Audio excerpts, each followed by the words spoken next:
So through the song and over many senses, we'll be talking about a little mini war in Kansas, taking place right before the Civil War. Is it a slave state or free state? The country was torn. Clay created the Compromise of 1850. He thought it was great and really very nifty. It would end the argument of slavery. We'll learn very soon how good it proves to be. Stephen Douglas thought Kansas-Nebraska Act would split it in two under a contract. How can Kansas, appearing as a territory with its position on slavery? Well, we'll wait and see. Stephen Douglas coined the popular sovereignty, which let the states decide who they want to be. He did this cause to pass he needed votes from the South, but didn't think about response from that Northerners' mouths. They were irate. Popular sovereignty ain't wants to slavery. It will repeal Missouri Compromise. If something so outrageous were to be deployed, it would open North to slavery. So South was overjoyed. It was passed, sorry North, but there's more that you can do. There's a whole new state just waiting for you.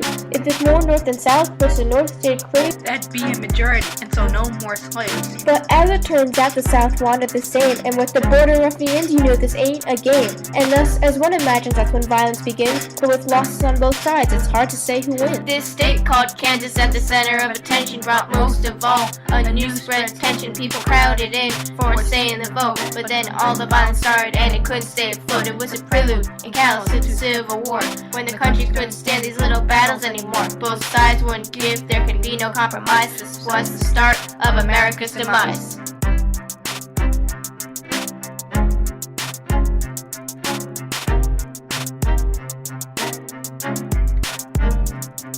The South saw the situation as unfair. Nebraska was free, so why should North care? Thanks to New England Immigrated Company, they sent abolitionists from North to be the majority in the space called Kansas on the earth to gain the masses. Thought the South for what it's worth, but the South thought that too, bringing in some more slaves, but there was nowhere enough for the state to be saved. In 1855, it was election day, but border ruffians came to make the vote sway.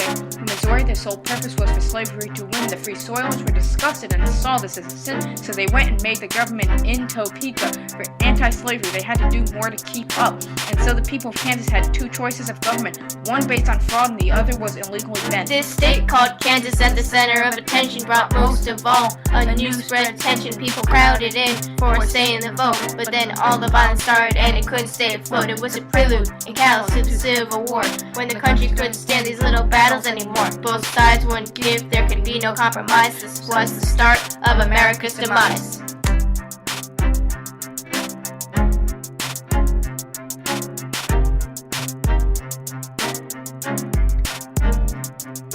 Pro-slavery devised the Lecompton Constitution, hoping to prove to be an actual solution. It was rigged so slavery would win either way.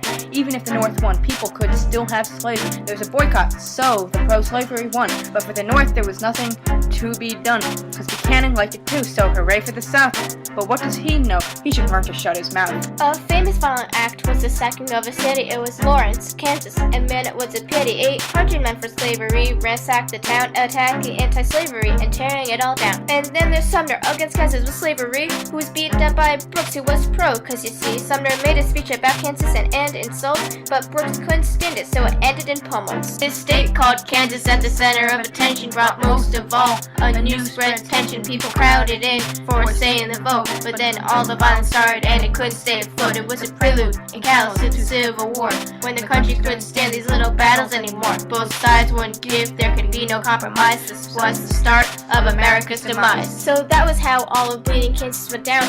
There were no winners, no one was wearing a crown, but no one could guess the kind of violence that would ensue in the big Civil War. Who knew?